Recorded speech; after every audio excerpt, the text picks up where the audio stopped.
Lee, your humble GM, has recently posted a video called Don't Blame the Dice, and this is a video response to that.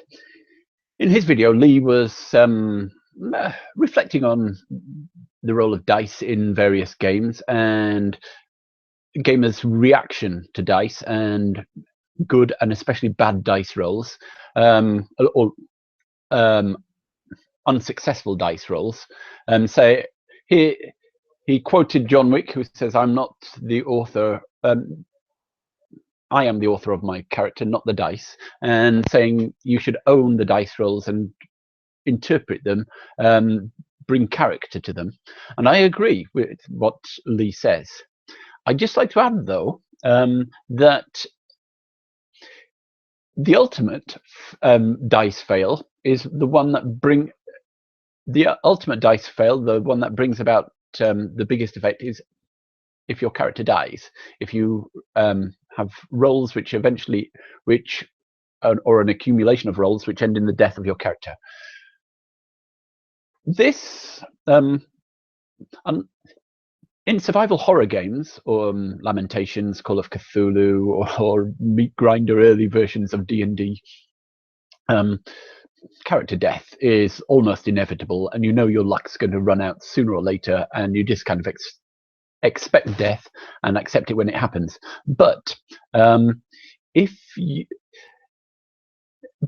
playing a game where character development is more important and character death comes along, and it's not your choice, you haven't decided to sacrifice yourself for the good of the others or something like that, then if you're not upset at the death of your character, you were probably playing it wrong. You should be emotionally invested in your characters as a player, and you should be affected and upset at the death. At the very minimum, it takes about an hour for me to make a character. That's an hour lost, and then a bit more time before I can bring in another character. I've lost some of the time I put aside for gaming, and another hour or so of preparation. It's all out the window. I haven't not completely wasted, but frustrated anyway. And in these cases, you will have, or to a certain extent, I think you should have an emotional reaction to the death of your character. I'm not saying you shouldn't be mature about it and accept that and be an adult and just, accept that. But it's a lot easier to blame the dice in this circumstance than it is if it's up to another person to determine the outcome of everything.